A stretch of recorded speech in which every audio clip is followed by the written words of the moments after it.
oriented in the atrium, kind of following the conduction pathway as well. And then when we get down into the ventricle, we're kind of spiraling around down towards the apex and spiraling up over towards the left side of the heart. So when the heart contracts, it's rotating along these spiral axes and it's contracting from apex to base, so it's actually elevating. The contraction is going inward, but it's going upward, so very good compression on the blood that's in the ventricles and pressing the blood towards the valve. So the pressure is increasing, but also the direction of the force is pushing the volume that's in the ventricle towards the semilunar valves for ejection.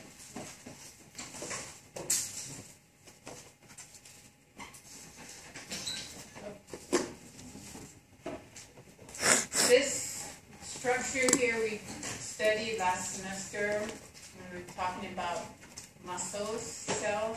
This is your cardiac muscle. Got structures that hold the cells together. These are your intercalated discs. They're going to consist of two things in that area. One is very strong desmosomal attachments so that the cells will not pull apart when they contract. You've got to realize that the sarcomeres are shortening towards the center of each cell. So the sarcomeres here are moving towards this nucleus. The sarcomeres on the other side are moving towards their same cell nucleus. But where this cell is attached to another cell, it's pulling away from this cell's nucleus. So each cell is pulling away from its neighbor.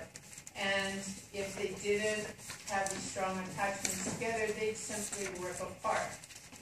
So they got the strong desmosomal attachments, and then they've also got the communication between the cells via the gap junctions. The gap junctions in this case are for electrical action potentials to go between from cell to cell very quickly. Don't have to release the neurotransmitter, don't have to diffuse across, bind to a receptor, and open another channel. The action potential from this cell goes to that cell. So coming back to this, we've got a pacemaker up here releasing action potentials to the cells that will conduct across the right and then to the left atria. And those are nodal pathways and internodal pathways. And then they will conduct their action potentials through gap junctions to the contractile myocytes in the atria. The action potential reaches this area around here. That's where your atrioventricular node is.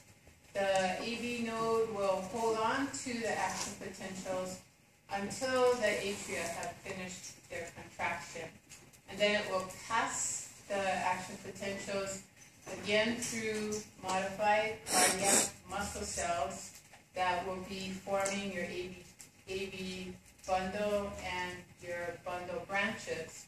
And then out through Purkinje fibers, which are again modified contractile myocytes that are still conducting action potentials, not producing the force. When you finally reach the muscle cells in the ventricles, then they're oriented in these spiral pathways. They begin to shorten, pressure goes up, blood moves. The pressure from the atria are going to be, that's going to be increasing over what's in the ventricle during ventricular diastole or relaxation. Blood will go into the ventricles, and then when the ventricles contract, their pressure will exceed atrial pressure. AV valves close, and then pressure continues to build until you can open the semilunar valve to the pulmonary trunk, and the the semilunar valve to the aorta.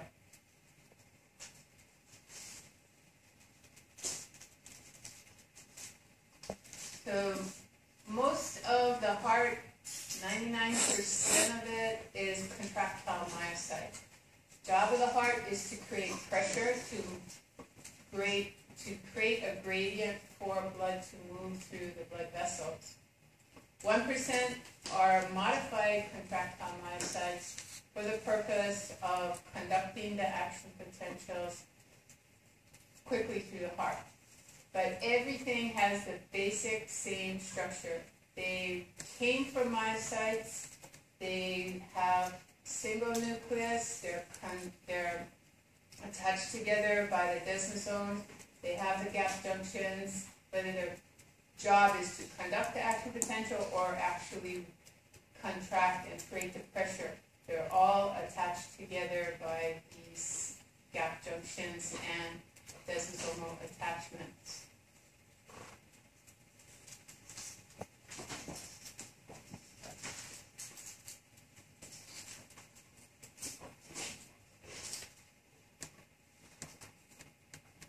The term syncytium here, that means to put together as a unit.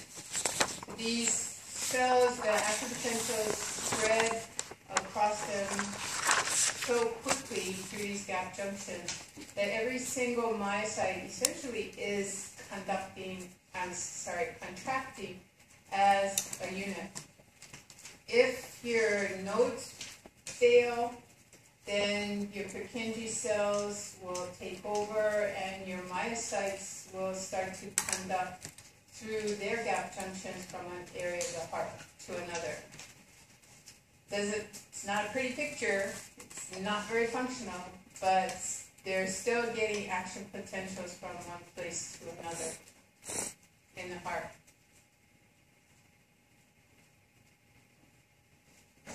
So SA node, this is your pacemaker for your heart.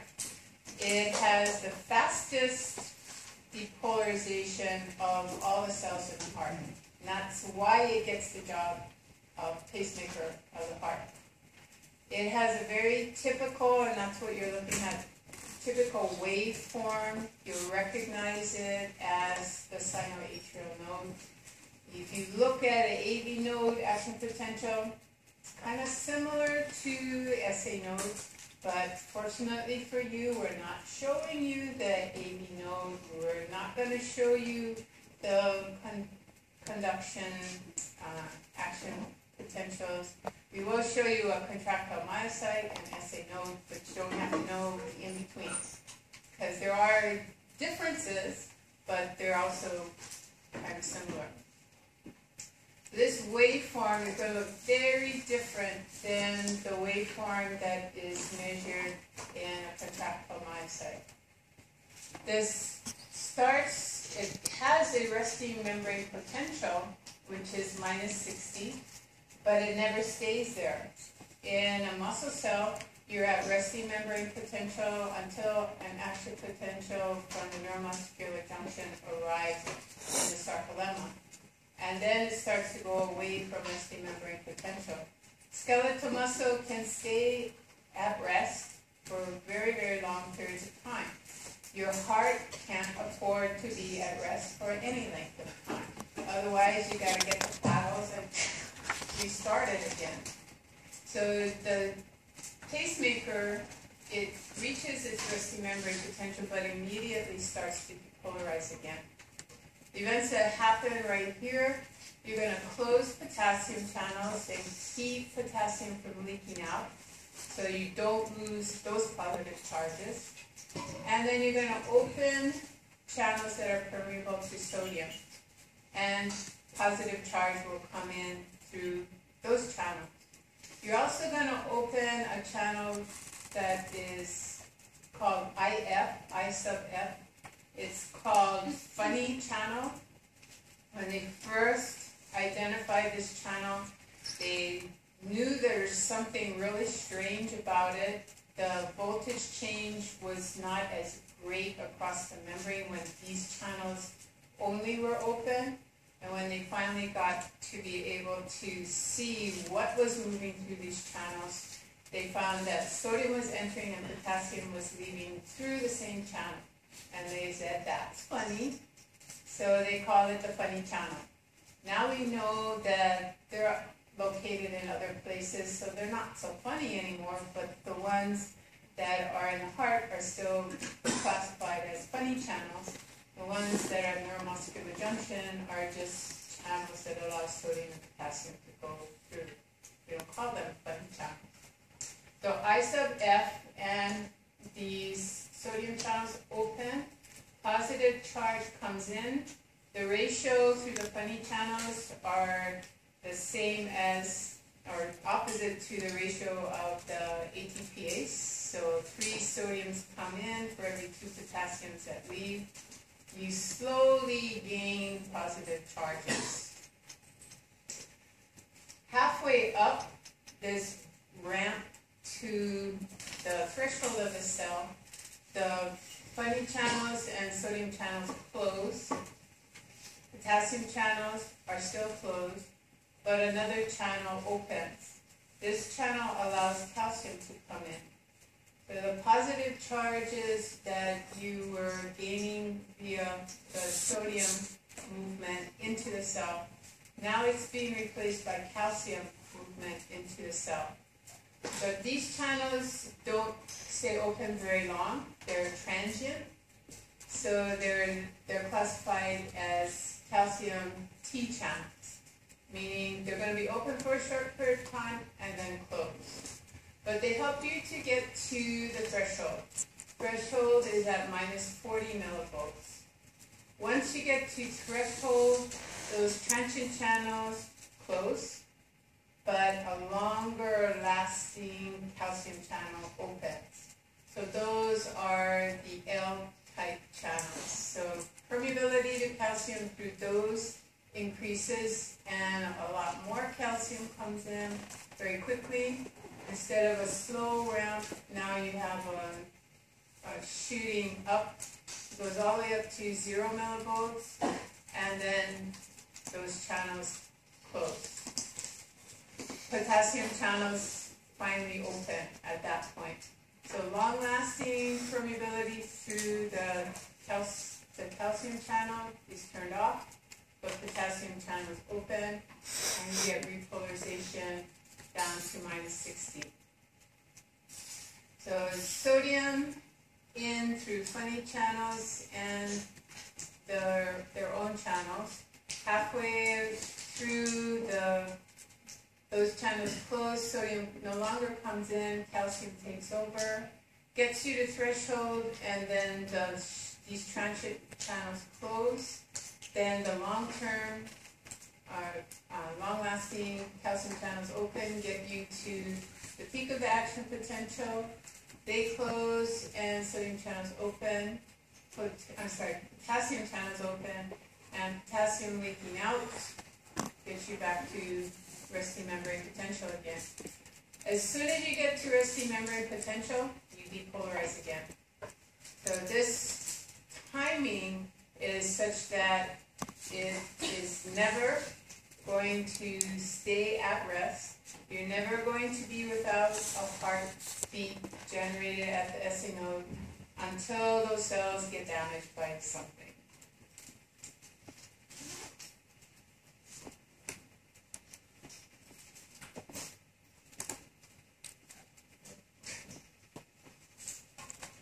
So the sinoatrial node, or SA node, is your pacemaker, located in the right atria. When it is depolarizing and setting the pace for your heart, you have what's called a sinus rhythm, named for sinoatrial node. Generally around 70 beats per minute, can be 65 to 80 beats per minute. That's your, or 65 to 75, average 70 beats per minute. That's your normal resting heart rate. It is set by the SA node, but under the influence of the parasympathetic nervous system. So if you cut the parasympathetic nerves the heart rate will jump to a higher rate, generally around 20 beats per minute. Atrioventricular node is another group of cells that are located between the atria and the ventricle, hence the name atrioventricular node. If the SA node is not functioning, then the AV node will take over because it has the next fastest depolarization rate. So whatever cell is depolarizing the fastest, that's going to take over as the pacemaker. When it takes over as a pacemaker, the rhythm is now called a nodal rhythm. Not a sinus rhythm anymore, it's a nodal rhythm. The nodal rhythm is below 50 or below, generally around 30 to 50 beats per minute.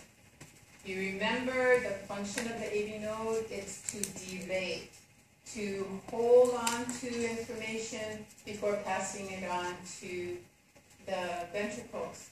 So it's still delaying its action potential delivery to the ventricles. The classification or diagnosis, when you see something that's 50 or less at rest, that's bradycardia. We saw that on the slide at the end of Martini with the old man lying down. He had a heart rate of 47. Below 50, that's considered bradycardia. If AV and SA node are not functioning, then some Purkinje cells somewhere in the heart will have the next fastest depolarization rate. So if you have one area of Purkinje cells that take over, then they will set a pace, but they're pretty uneducated, not really knowing what to do. Their job is normally just pass information that was delivered to them onto the next cell and then out to the contractile myocytes. So they're not very good at setting pace. So they're going to have a pace that is going to be below 30 beats per minute. You're not going to have somebody walking into your office with a heart rate of 30 beats per minute. They're probably going to sit up and get lightheaded and dizzy and lie right back down. They're not going to be very active. The Purkinje cells usually, well, not usually, but sometimes multiple areas in the heart. The Purkinje cells start firing erratically at their own pace. So you've got multiple ectopic pacemakers. When that happens, since they're not coordinating their contraction, their depolarization rate, then you're going to have some areas firing and action potentials going to parts of the heart, and then action potentials coming from other parts of the heart, and you're going to see very erratic contractions. That usually sets off the heart kind of beating super rapidly at rest. That will be diagnosed as tachycardia. And sometimes they're so erratic that the heart can't contract efficiently at all, and then you have fibrillation. So this, you don't, when you get to fibrillation, that's when you get the paddles. You want to electrically excite and get something to contract by itself and send action potentials from one location. Maybe restart the AV node, restart the SA node, get something going that is giving a strong pacing for the heart. Tachycardia, you can pump blood, but you don't have much time to fill the heart, so the amount of blood that's being pumped is usually not sufficient for very much muscular activity. So ectopic focus, you're out of AV node and SA node control. Somewhere else in the heart, the Purkinje cells are setting the pace. You have multiple areas of Purkinje cells setting pace, then you have these multiple ectopic foci. So focus is just where the action potentials are originating from. That is plural, singular, and this is plural.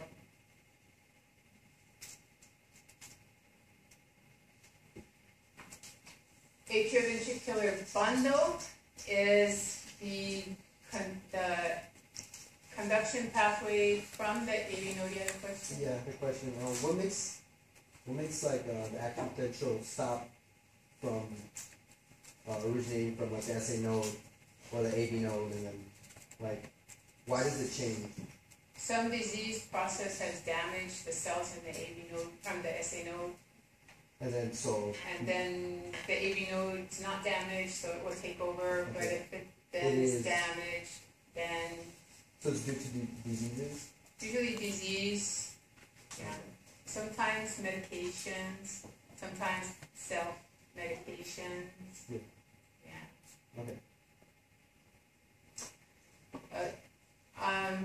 So bundle of HIS or atrioventricular bundle, conduction pathway cells that are going to send information to the right ventricle, and then through the left bundle branch, you get multiple branches which serve the left part, but also the septum and the right part. They kind of circle around and go back towards the right. Purkinje fibers are terminal conduction pathway fibers. You're going to see them in the lab, and so you need to be used to seeing normal contractile myocytes. When you see these Purkinje cells, they look like, where did you get this fat, chubby little cell with a big nucleus? And instead of these flat, elongated contractile myocytes, they're very different in their appearance. Their job is to spread the action potential throughout the contractile myocytes. So artists attempt to illustrate this. Got a SA node sending through the bundle of Bachmann or interatrial bundle set of action potentials that will spread out throughout the left atrium through these pathways. Also conducting directly via several pathways to the AV node. They'll also send action potentials out to the myocytes in the atrium. Once both atria have finished contracting and pushed the last bit of blood into the ventricles, then the AV node will release the action potentials, and they will travel very quickly through the bundle branches and then out to the Purkinje fibers, which are these smaller little strands that then will conduct action potentials to the contractile myocytes. The heart begins to contract down here and then works its way up in the shortening of the sarcomeres towards the base of the heart. So it's contracting from apex to base, and it's one of the reasons why you get that elevation. It's also the orientation of the fibers, but they're depolarizing first at the apex and squeezing here, and then later and later and later. You get an elevation and rotation, and then the depolarization in the opposite, the repolarization in the opposite direction. The repolarization will be from the base towards the apex.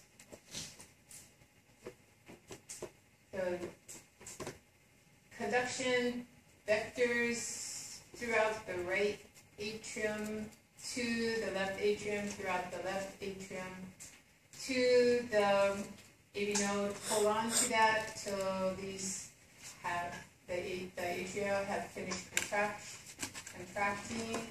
Pass it down through the bundle branches, out through the contractile myocytes, beginning to contract here, later contracting up at the apex. So contracting spirally upward, open the seminal valves squeeze the blood out, and then repolarize and relax back down.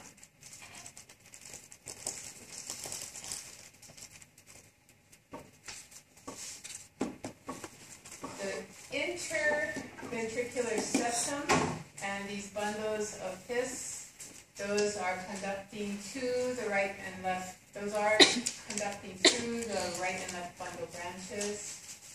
The impulse is going to be very rapid through those the conduction myocytes to the contractile myocytes. Terminal fibers are the Purkinje fibers, and all of this is all traveling through gap junctions. The final myocytes are, if a Purkinje fiber will depolarize one contractile myocyte, it will depolarize its neighbor, and it will depolarize its neighbor, all through gap junctions. The myocytes, their action potential looks very different than the SA node action potential. SA node action potential starts up here at -60, ramps up slowly to 40, and then goes up and slowly back down to 60 and starts again. Contractile myocytes, they have a resting membrane potential, and they stay at that resting membrane potential until the next action potentials arrive. So resting membrane potential of -90. Threshold -70. Still a 20 millivolt difference with -60 to -40 for the SA node, -90 to -70 for the contractile myocyte. But there's no slow ramp up to threshold. You open sodium channels, and you open a huge number of them with a very high conductance of sodium. So sodium comes in so rapidly that the membrane potential goes pretty much straight up. And the charge will take, the positive charge will take the contractile myocyte up to +30. And then at that point, you'll have the sodium channels close. Sodium channels close, potassium channels open, but very shortly you're going to have another channel open, and this is a long-lasting calcium channel. So a lot of calcium will start to come into the contractile myocyte, and it will stay in there for a long period of time and create a plateau here. You get a little bit of repolarization, but then you maintain this high level of positive charge in the cell, and then slowly you have them closing, and potassium channels, the normal potassium channels, voltage-gated potassium channels open and allow a lot of potassium to leak out, and get a rapid repolarization back to -90. So there's two types of potassium channels that are involved in these myocytes. You've got one that is open for a short period of time, transient potassium channels. They close at the same time these long-lasting calcium channels are opening. So potassium is now not leaking out again. It's inside and kept inside.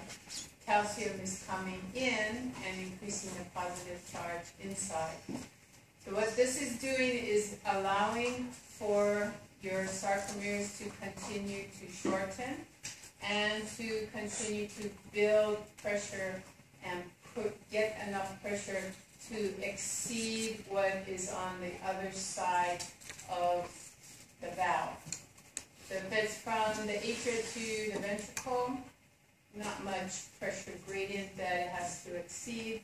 The ventricles are in diastole, but the ventricles have to exceed the pressure that is present in the blood vessels that are outside the semilunar valve. That's going to take greater building up of pressure. It's going to take those contractile myocytes longer. So if you compare the contractile myocyte action potential from the atria versus the ventricle, this plateau is going to be longer in the ventricle. It has to build more pressure. So you don't have to know that, but when you go to medical school, PT school, probably even pharmacy school, you're going to have to know that. You're going to have to know all of the action potentials. When you get back to resting membrane potential, then these long-lasting potassium channels will close, and you'll go back to just your normal leak potassium channels. So sodium's leaking in, potassium's leaking out, and your ATPase is busy sequestering the potassium, bringing 2 potassiums in and taking 3 sodiums out.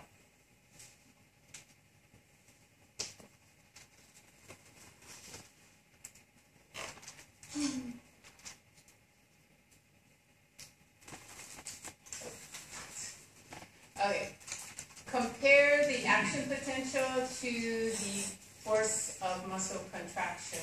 So force of muscle contraction is in the blue curve, and this is your myocyte action potential. Myocyte, of course, is going to depolarize first before it can start to build tension. Got to get the calcium in so that the calcium can bind to the troponin, expose the binding site for actin, and have your cross bridges start forming. The maintenance of this plateau here keeps your muscle able to keep the force of contraction going long enough to get the pressure gradient that's necessary. Once your repolarization occurs, then you're going to have the force of contraction drop off. So blue curve is fiber tension, the force of contraction, the interaction of actin and myosin cross bridges, shortening of the sarcomere creates the increase in tension. Red curve is membrane potential of the contractile myocyte.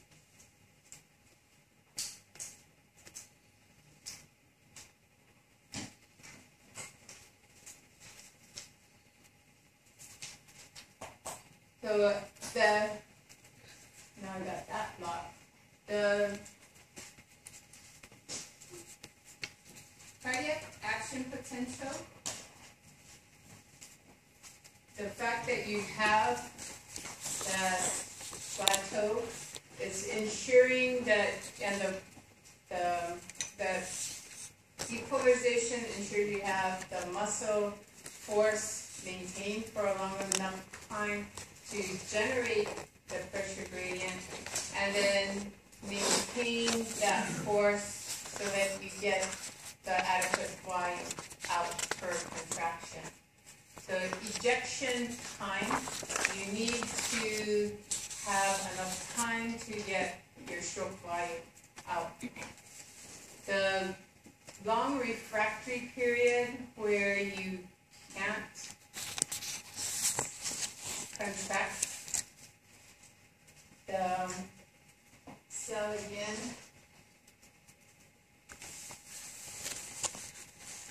So refractory period is from the onset of the depolarization to the repolarization. If another action potential is arriving, those muscle cells can't contract again. So you got a very long refractory period. With the neuron, as soon as it starts to repolarize, you're into a period, or halfway down, you're into a period where if your strength of stimulus is great enough, you can get another firing of that neuron. But cardiac muscle, you don't want that to happen again.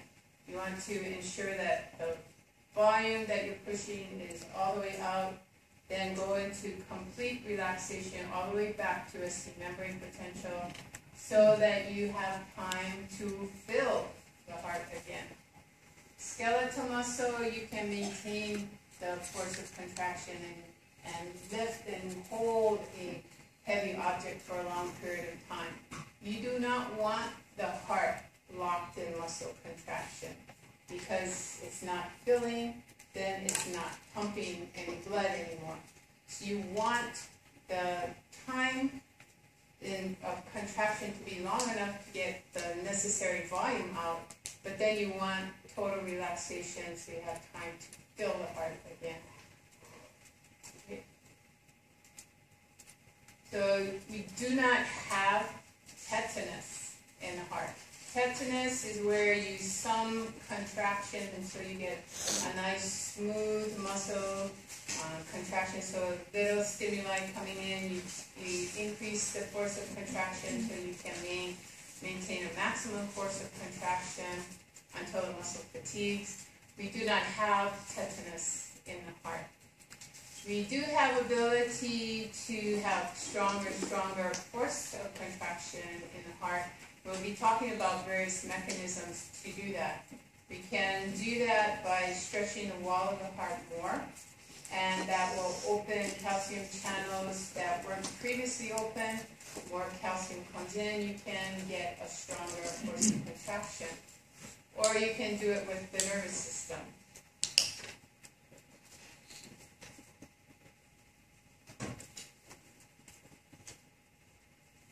So this is, I posted this as a separate handout. This is actually from Silverthorne, so if you have that text, you can go and find this figure in that textbook. The Sherwood text has a flow chart. Did I not? Oh, so the flow chart is here. The flow chart is telling you what the same information that the illustration I'm showing you. You have your contractile myocyte action potential up here, and you've got the action potential traveling through the gap junctions. They're going to go across the surface of cells, down through invagination, same type of situation in that you have a skeletal muscle where you've got the myofibrils that are deep and you want to get the action potential to them. So we've got transverse tubules that will do that. So come back to this picture. This is your transverse tubule here. It's broader in the heart muscle than it is in skeletal muscle. This allows for more calcium to be present in there. You've got calcium channels that are voltage gated in those transverse tubules as well as on the surface. So you have access for calcium from the extracellular fluid to the myofibrils that are deep in the muscle cell. The calcium channels opening due to the arrival of the action potential help to maintain the force of contraction. By having that calcium come in and causing calcium that is already in the sarcoplasmic reticulum of the myocyte to be released. And this is referred to as calcium-induced calcium release. So we don't have a second messenger except calcium as a second messenger causing our calcium to come out of the SR. We don't have as much SR in the contractile myocyte as a skeletal muscle. So they're limited in how much calcium they can store within, but they have this extracellular calcium that skeletal muscle does not have. The calcium will bind to troponin. Troponin will change shape and pull tropomyosin off the actin binding site, and then you have cross-bridge interaction. So from this point on, it's like skeletal muscle. Calcium, troponin changes shape, pulls tropomyosin off the actin binding site, cross bridges form until calcium disappears. So how do you get rid of calcium? We've got ATPases that will pump it back into the SR. We've got ATP, we have a transporter, co-transporter here that will exchange calcium for sodium. So a calcium goes out and 3 sodiums come in, and we've got ATPase that will pump the sodium back out in exchange for potassium that leaked out. All of these L-type long-term calcium channels will close, so no more extracellular calcium will come in. So you either pump the calcium back into the SR or you pump it back into the extracellular fluid. So come back to the flow chart. We've got entry of calcium from the ECF that will cause calcium from the sarcoplasmic reticulum to come out. Both sources of calcium can bind to troponin and move tropomyosin off the binding site. Cross bridges form until calcium disappears. Cross bridges forming, then the sarcomere shorten. You create more pressure on the blood, and you have your pressure gradient form. Okay, this is a better picture of what I drew on the board last week. That drawing got kind of messy. We've got our leads on the arms and legs. The right arm will have what color electrode? Right is white. And this ground electrode will be green for ground. We have this electrode being our fire, which is red, and this one is our smoke, and this will be black. So smoke over fire, and right is white. So the first lead that you see on an EKG is lead 1. It's comparing the right arm to the left arm. The left arm is going to be a positive electrode when you're looking at lead 1, and the right arm will be a negative electrode. You've got your triangle. This is lead 1. Right arm is going to be negative in lead 1. Left arm is going to be positive in lead 1. Lead 2 compares right arm to left leg. This, again, is still going to be negative. Left leg then has to be positive. So negative to positive. Lead 3 compares your left arm to your left leg. Right arm is always negative. Left leg, always positive. The only thing that changes is left arm. In lead 3, this is negative to positive. So you don't actually have to put the electrodes on the wrists. Most EKGs have long enough leads that you do, and they also, the older machines that we have straps that are designed to fit around the wrist.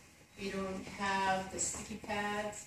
Our 12-lead EKG, we have sticky pads. So you can stick them anywhere. You can put them on the shoulder, you can put them on the thigh, you don't have to put them on the ankle. You just have to have them attached to the appropriate legs and arms. The next set of tracings, so you're going to have 3 tracings, one for lead 1, one for lead 2, one for lead 3. With the older machines, you have a narrow strip of paper and you start out with lead 1, you put it on autopilot, it will trace and then automatically switch to lead 2 and then automatically switch to lead 3. So you have tracings, you're looking at the heart from different angles. This is all going to be in the transverse plane, coronal plane.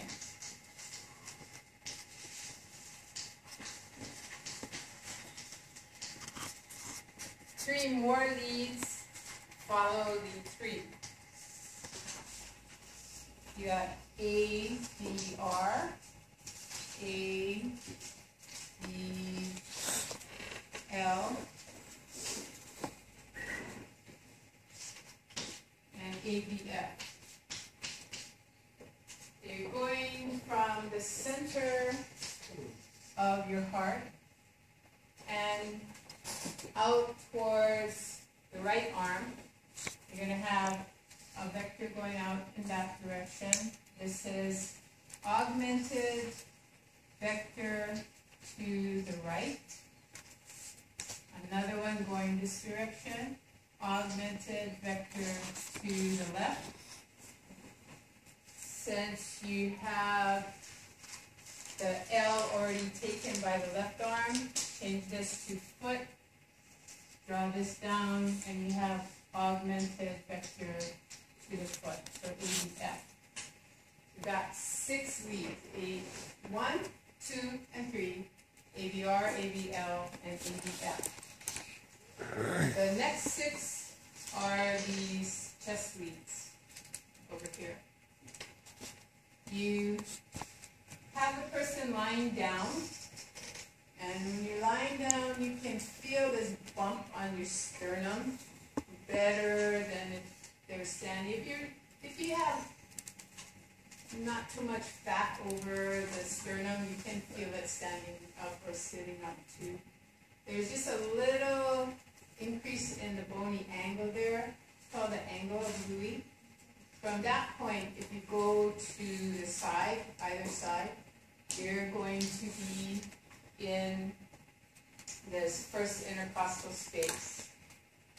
You go down second, third, fourth intercostal space on the right side of the sternum, and that's where you stick your first chest lead, precordial lead number 1, called B1. Go straight across the sternum and place lead 2, so B2. Then you go down, well actually you go out to the mid-clavicular line. So find one end of your clavicle and the other, go to the middle. There's actually a nice bump there that you can feel. Drop straight down. So from mid-clavicular line, drop straight down. And that's where you put one intercostal space down, so from 4th to 5th, that's where you place lead 4. Lead 3 is halfway between lead 2 and lead 4. So once you get 4 placed, just stick lead 3 halfway in between. You then go out to the middle of your axilla and go down to your 5th intercostal space. So you've got your 5th intercostal space located already. Just feel around till you get underneath the arm, mid-axillary line, intercostal space. It's going to curve up because ribs do. And that's where you place 6. And then 5 is halfway between 4 and 6. So you find your right 4th intercostal space, that's lead 1. Straight across is lead 2. Mid-clavicular line, straight down to 5th intercostal space, that's where you put lead 4. And then 3 is halfway between the 2. Mid-axillary line, down to the 5th intercostal space, that's where you put 6. And then 5 is halfway between 4 and 6. You should follow this, but if you go to your doctor's office, if you have a doctor like mine, he's busy talking to you, and he's just slapping electrodes in the relative area. And when he first did my EKG, I was thinking, it's kind of really weird. He's got electrodes not even in my armpit, and I'm pretty sure he didn't get to fourth and fifth intercostals. And I saw the EKG, it looks okay. And so I guess you don't have to be that exact, but if you're going to be tested on it, and you are in this class, you better know the locations of the electrodes. These are also color-coded, but I haven't heard of any mnemonic. Maybe you guys can come up with one, or maybe you can find one that will help you. So the right is white, green is brown, smoke over fire. That one, it's everywhere. There's probably other mnemonics for that. Not aware of any for the chest leads. So now you've got 12 lead electrodes. They changed, now that you've got 12 leads to look at, you could do it on a single paper and just have this really long piece of paper that you have to fold up and put in the patient's chart. But now they put it on a smaller piece of paper. You have the 1, 2, and 3. Then you have A, B, R, A, B, L, A, B, F. Then you have B1, B2, B3, B4, B5, and B6. So you have a smaller piece of paper will fit right into the 8 by 11, 8.5 by 11 sheet in the chart. And you have small little 3-second traces of each of the leads. And that's usually enough to see any irregularity.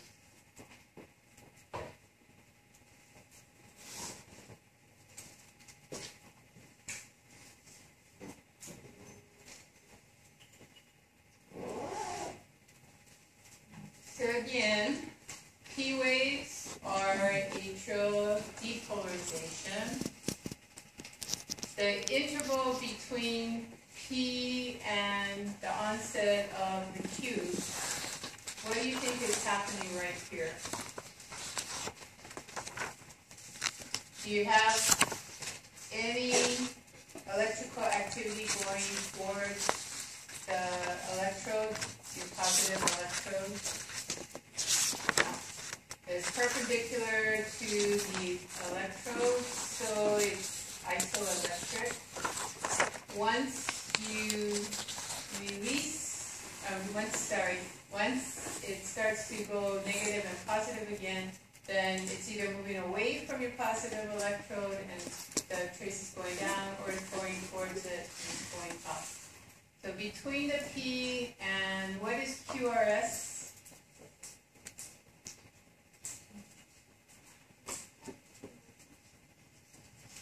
Say it louder. Ventricular depolarization. So what is happening between atrial depolarization and ventricular depolarization? Repolarization. Of? That again? Okay, actually the repolarization is occurring here. So you're not seeing any change. You would see a change from the isoelectric point due to atrial repolarization. You do see it for ventricular repolarization. This is where the AV node is holding on to the action potential during that P, it's called a PR interval. That is the delay by the AV node.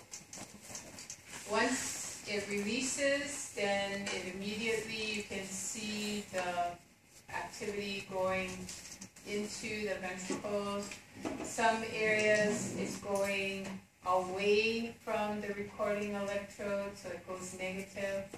And then majority of it's going down the in the interventricular septum, so you get a huge positive, and you get another negative where it's starting to go away from the recording electrode again. Usually what they show in the texts and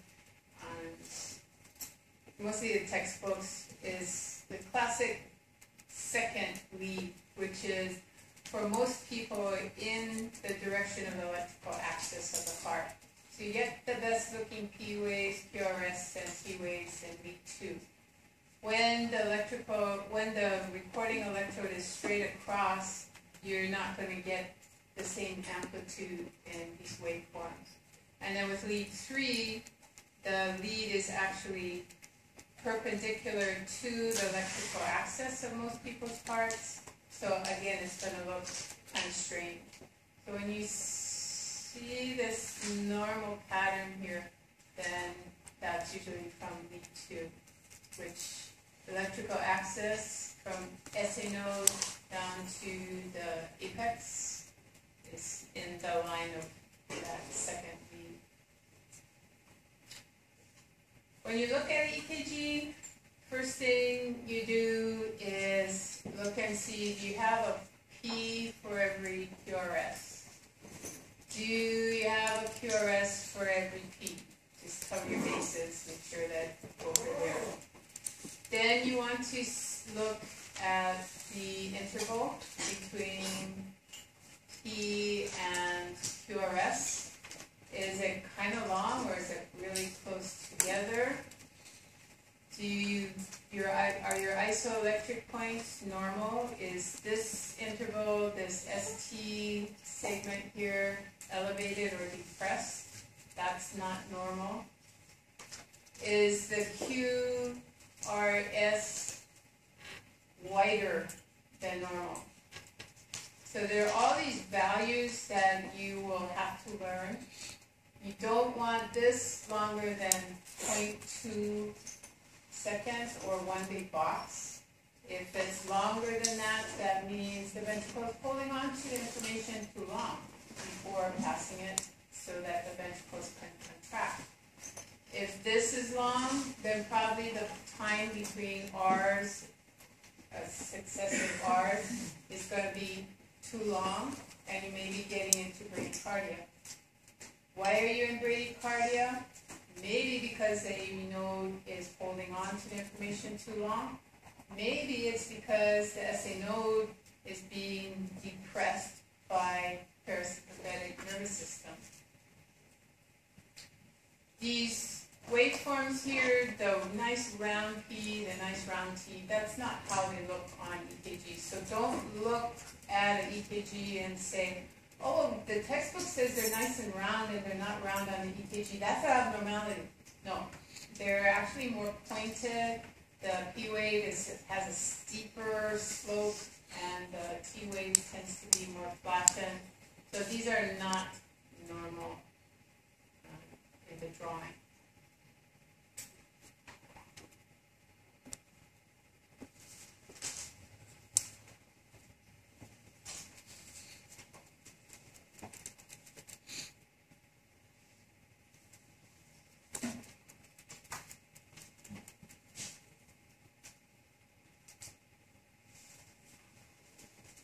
This is normal, and actually if you look at the tracing, both P and T are kind of pointy at the top.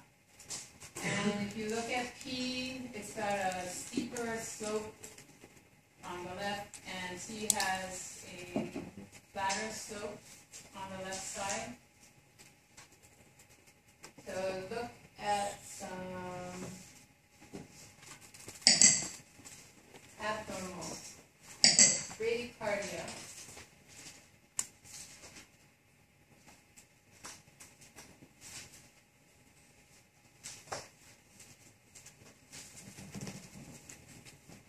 So tachycardia, should the QRSs be closer together or further apart?